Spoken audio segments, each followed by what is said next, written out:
The Power of Awareness, Chapter 10, Creation. Quote, I am God, declaring the end from the beginning, and from ancient times, things that are not yet done. Isaiah 46, 9 and 10. Creation is finished. Creativeness is only a deeper receptiveness for the entire content of all time and all space, while experienced in a time sequence, actually coexists in an infinite and eternal now. In other words, all that you ever have been or ever will be, in fact, all that mankind ever was or ever will be, exists now. This is what is meant by creation. And the statement that creation is finished means nothing is ever to be created. It is only to be manifested. What is called creativeness is only becoming aware of what already is. You simply become aware of increasing portions of that which already exists. The fact that you can never be anything that you are not already, or experience anything not already existing, explains the experience of having an acute feeling of having heard before what is being said, or having met before the person being met for the first time, or having seen before a place or thing being seen for the first time.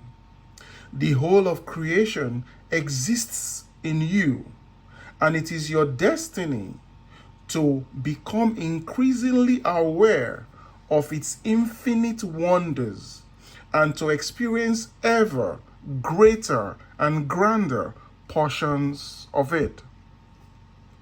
If creation is finished and all events are taking place now, the question that springs naturally to the mind is, what determines your time track? That is, what determines the events which you encounter? And the answer is your self-concept.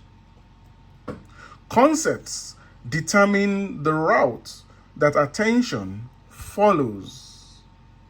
Here is a good test to prove this fact.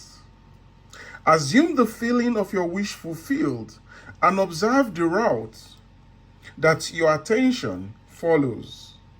You will observe that as long as you remain faithful to your assumption, so long will your attention be confronted with images clearly related to that assumption. For example, if you assume that you have a wonderful business, you will notice how in your imagination your attention is focused on incident after incident relating to that assumption. Friends congratulate you, tell you how lucky you are. Others are envious and critical. From there, your attention goes to larger offices, bigger bank balances, and many other similarly related events. Persistence in the assumption will result in actually experiencing in fact that which you assumed.